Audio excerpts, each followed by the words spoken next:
Это как раз тот случай, когда санкции между Россией и Евросоюзом сподвигли бизнес-сообщества обеих стран не отдаляться, а делать реальные шаги для знакомства друг с другом. Итальянская делегация изучает возможности ведения бизнеса в Чеченской Республике. Здесь отмечают, санкции негативно отразились на экономике Италии, и речь идет о миллиардах долларов. Однако в то же время новые экономические условия открывают и новые возможности.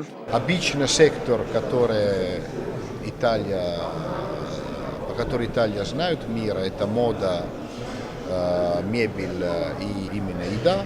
Это всего порядка 30-35% нашего экспорта. Для нас открываются новые возможности именно по производству здесь, именно по поставке оборудования для переработки, системе хранения, системе упаковки. Поэтому мы считаем, вот эту ситуацию нам, можно быть, помогает. Официальный слоган конференции «Чечня – территория новых возможностей». Неофициальный – куда выгоднее вложить деньги. Сами итальянцы, кажется, уже определились и уже готовы к активному сотрудничеству. Привычное «сделано в Италии» сменить на «сделано совместно с Италией». Если создаются условия, и мне кажется, условия лучше, чем сегодня, благодаря санкциям, сейчас благодаря Турции, наверное, вряд ли на будущее будут.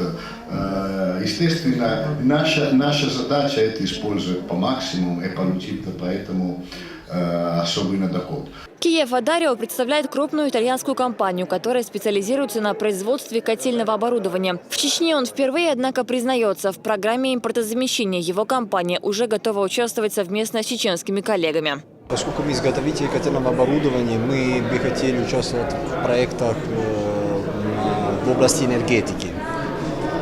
То, что касается котельного оборудования промышленного типа, мы бы хотели поставить наши технологии, наш инжиниринг, которые уникальны, поскольку у нас есть большой опыт работы в Европе и в России. Мы бы хотели активно работать тоже в этом регионе, в Республике Чечня.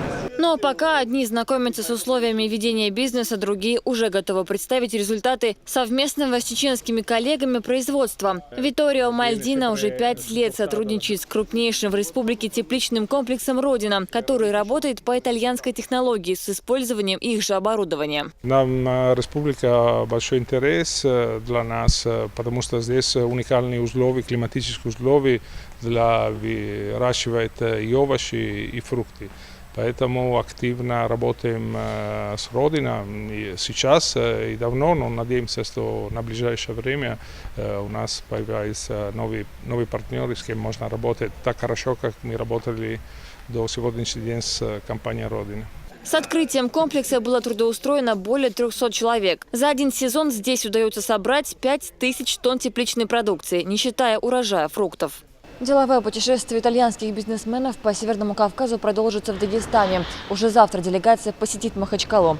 И вполне возможно, в скором времени Кавказ пополнит список своих достопримечательностей великолепно налаженным производством с Италией. Седа Сапарова, Булат Баканаев и Дани Хавхаров. Новости.